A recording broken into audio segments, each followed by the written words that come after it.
Nowadays, Korean films and dramas are getting recognized around the world. Parasite swooped Academy Awards in 2020, and Squid Game is the most viewed Netflix series ever. Many international audiences think Korean movie industry is finally making good movies, and Parasite is the biggest hit in Korean box office. Well, you're wrong. There has been great Korean movies that you don't know for a long time. Oh, you bitches are finally able to read subtitles and watch movies at the same time! In Korean box office, Parasite, winner of 4 big Oscar, it is only ranked 19th. If we include foreign movies, it's like the 30th or something. So today I will tell you 19 Korean movies that are ranked highest in the box office history. Now I'll try not to spoil anything because I want you to actually watch the movie. But just in case I screw up, spoilers alert!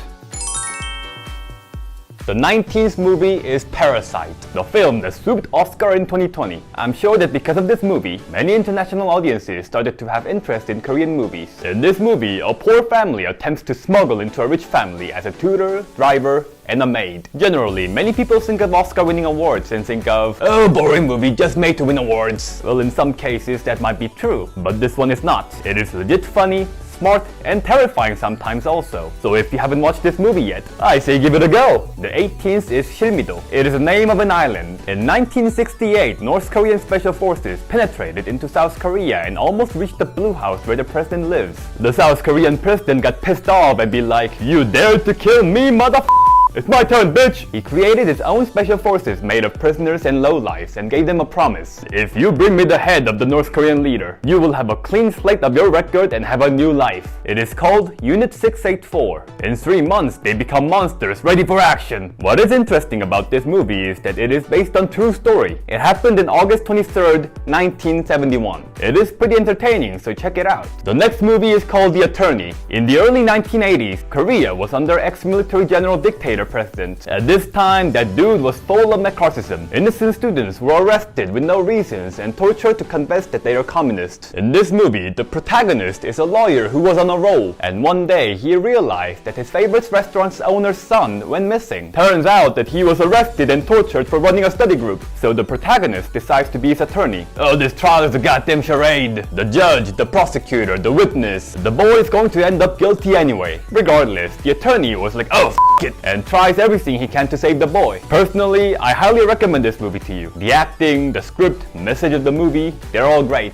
The next film is Haeundae. Haeundae is the biggest beach in Korea located in Busan. It is a Korean disaster movie that was a mega hit in 2008. The movie starts with a premise that what if a huge tsunami attacks the summer beach and there are like a million people there. At this time, many people went to see this movie because they were thrilled that, oh, Korean can make disaster movie too. Now this movie is called true mega hit movie for a reason. For most big box office movie, people usually go see it twice to make the number. But this is called a true mega hit movie because no one would ever see this twice. Next, Train to Busan. Because of All of Us Are Dead, I'm assuming many of you know about this movie. It is the first Korean zombie movie that was mega hit not only in Korean theater but also internationally. Thanks to this film, we got to enjoy many Korean zombie contents like Kingdom, Alive, All of Us Are Dead. The next movie is Taegukgi, Brotherhood of War. In 1950, Korean War outburst. 2 brothers were drafted to fight against North Korea. Before the movie was released, people were worried because 2 biggest pretty boy actors at that time were 2 brothers. But when the movie was out, we saw that they nailed it. Realistic war scenes, beautiful soundtrack, a big time tearjerker. I was watching like, I'm not crying.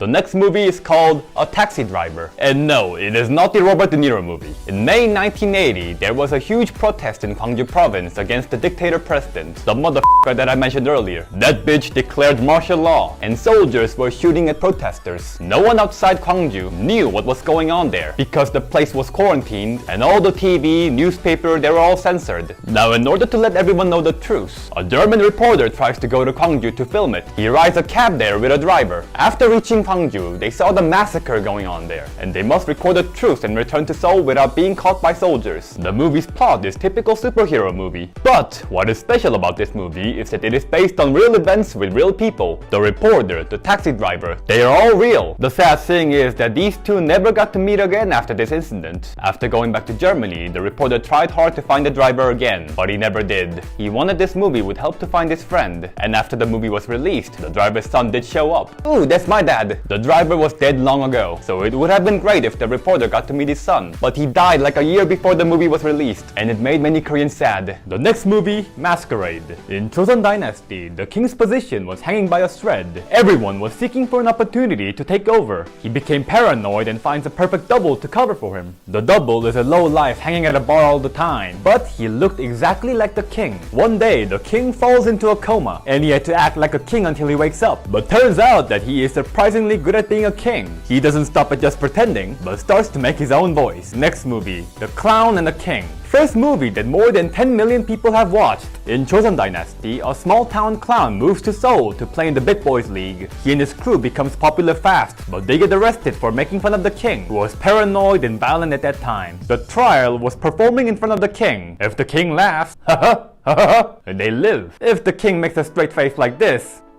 oh, and they did! The next movie is Along with the Gods Part 2. It is a Korean fantasy movie that shows afterlife. In Korea, the Grim Reaper's job is to reincarnate people that were worthy in previous life. In the movie, if the Reaper reincarnates one more person, he gets to live a new life too. But with the last person, there is so much politics and plots are involved. So these are top 9 teens to 10s movies in box office. Next time, I will tell you the top 9 Korean biggest hit movies in box office ever. So thank you for watching. I will be back with part 2. And make sure to hit the like and subscribe button. And bye bye. True. Grammar.